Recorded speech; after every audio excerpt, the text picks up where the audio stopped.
여러분 안녕하십니까? 지금 현재 전라도 광주가 난리가 났지요. 북한의 영웅이며 중국 공산당의 영웅인 정일성과 관련된 사업, 강기종 광주시장이 여론의 문매에도 사업을 강행하겠다라는 이 의지를 밝히지 않았습니까? 우리 국민들 전라도 하면 뭐라고 폄훼하고 있습니까? 전라인민공화국, 조선인민공화국과 비슷한 전라인민공화국이다라고 강조하고 있지 않습니까?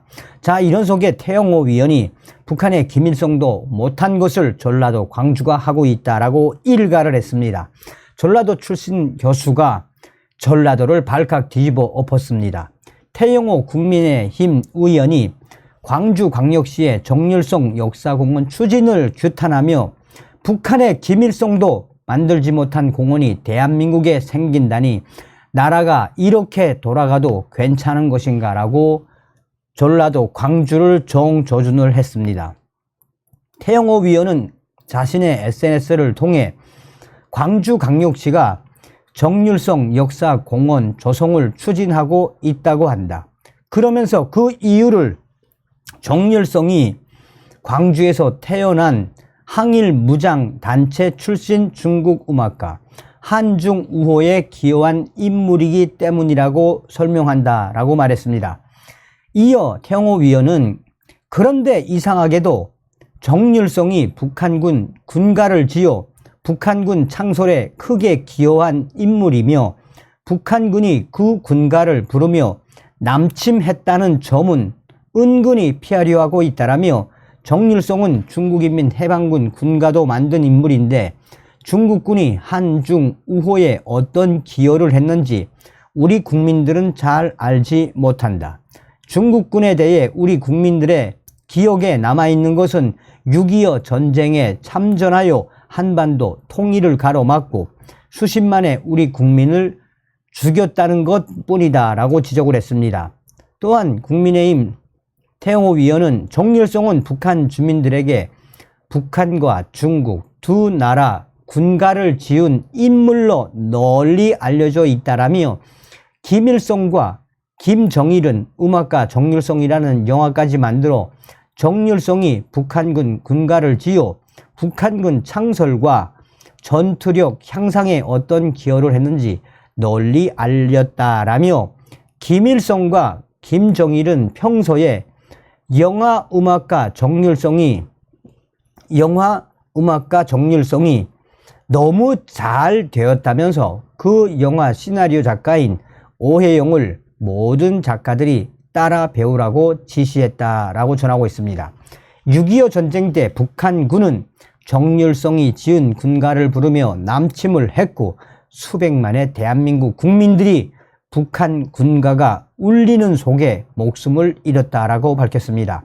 그러면서 태영호 위원은 이 세상에 침략군의 군가를 지은 작곡가를 기념하겠다고 공원을 조성하는 나라가 어디에 있는지 묻고 싶다라며 자기 나라 국민 수십만을 죽인 외국군의 군가를 지은 인물을 두 나라 우호에 기여한 인물이라고 평가하는 나라도 없을 것이라며 김일성이 생전에 만들어주지 못한 정일성 공원이 대한민국에 생긴다니 나라가 이렇게 돌아가도 괜찮은 것인가 라고 이 전라도 광주를 정조준을 했습니다.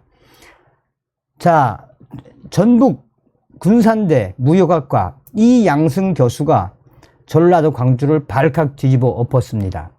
그는 본인의 페이스북에 정일성 기념사업 논란에 대해 전라도는 해방되어야 한다라며 왜 우리가 중국 공산당으로 출세한 전라도 출향민까지 세금고도 챙겨야 되냐라고 강하게 비판을 했습니다. 군산대 이양승 교수는 정일성 이름조차 들어본 적이 없어서 처음엔 이름 없는 작가의 공원을 짓는 걸 놓고 더 유명한 작가가 많은데 왜 덜 유명한 작가를 위해 세금을 들여 공원을 꼭 지어야 하느냐라는 차원의 논란인 줄 알았다라며 그런데 논란이 왜 계속될까? 호기심이 이 관심을 갖고 읽어본 결과 경악하고 말았다라며 공산주의자를 위해 세금 48억 원을 써서 공원을 짓자는 것으로 이건 세금을 효율적으로 쓰냐 비효율적으로 쓰냐의 차원의 문제가 아니다. 세금을 쓸 필요가 없는 곳에 쓰는 것이 아니라 쓰지 말아야 할 곳에 전라도 광주가 쓰는 것이다 라고 이 작심 발언을 쏟아냈습니다. 그러면서 이양순 교수는 기념할 인물이 그렇게도 없냐라며 지금 이 체제는 어떤 체제냐. 그때 북한군, 중공군 침략에 맞서 누군가 총 맞고 죽고 부상당하고 피 흘려가면서 지켜낸 그런 체제가 아니냐라며 이 체제에 살면서 반체제 인사를 위해 기념공원을 만들면 어떻게 되느냐라고 강하게 몰아붙였습니다. 이어 이양순 교수는 전쟁은 비극적이기에 역설적으로 이 책임 소재도 더욱 분명해야 하고 상벌도 더욱 분명해야 한다라며 정률성 공원을 짓자는 사람들에게 묻자. 한국은 나라를 지키고 싸울 유인 체계가 있냐?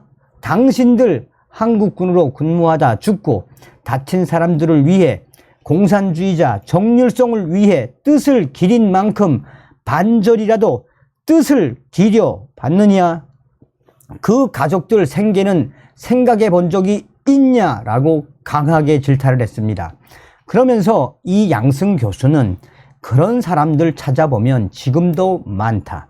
같은 전라도 안에서도 눈물나게 많다. 문재인과 정북 좌파는 그런 사람들의 상처와 생계 현실을 단 한 번이라도 생각해 준 적이 있느냐라며 사죄를 털어 지어도 안 된다고 해야 되는 판에 세금을 들여 짓는다고? 한국이 이런 나라구나. 누군가는 침략군에 맞서 피를 흘려 싸웠는데 그 후손들은 도리어 그 침략군을 편드는구나 라고 강하게 질타를 했습니다. 자, 전라도 광주의 강기정 시장은 전날 입장문을 통해 광주의 눈에 그는 뛰어난 음악가이고 그의 삶은 시대적 아픔이라며 뛰어난 음악가로서의 그의 업적 덕분에 광주에는 수많은 중국 관광객들이 찾아온다. 광주는 정률성 선생을 광주의 역사문화 자원으로 발굴하고 투자할 것이라고 했습니다. 이에 대해 이 양승 교수는 이 강기정 시장의 페이스북 게시물에 댓글 달기 기능을 통해 강기정을 발칵 뒤집어 엎었습니다. 그는 광주의 눈이냐, 광주 시장님의 눈이냐, 시대적 아픔을 극복하기 위해선 역설적으로 더더욱 엄정한 잣대를 들이대야 되는 것 아닌가. 라디오를 들으며 운전을 하고 광주 전남을 방문하면 라디오 방송이 자연스럽게 중국 방송으로 바뀌는 것은 우연인가? 라고 되물었습니다. 이양승 교수는 계속해서 항일운동은 존경받기 위한 충분한 조건인가? 아니다. 남한을 침략해 살상을 자행했던 이들 중에 항일운동을 했다고 자랑하는 사람들이 많다. 그러나 만행에도 불구하고 존경해야 하는 것이냐라고 강기정에게 따져 물었습니다. 어찌됐든 서두에도 말씀을 드렸습니다만 우리 국민들과 또 2030 젊은 유저들이 전라도를 전라인민공화국으로 폄훼하고 전라도 독립시켜야 한다라고 이 이구동성으로 성토를 하는 그 이유가 무엇이겠습니까? 다음 시간에 뵙겠습니다. 멸공.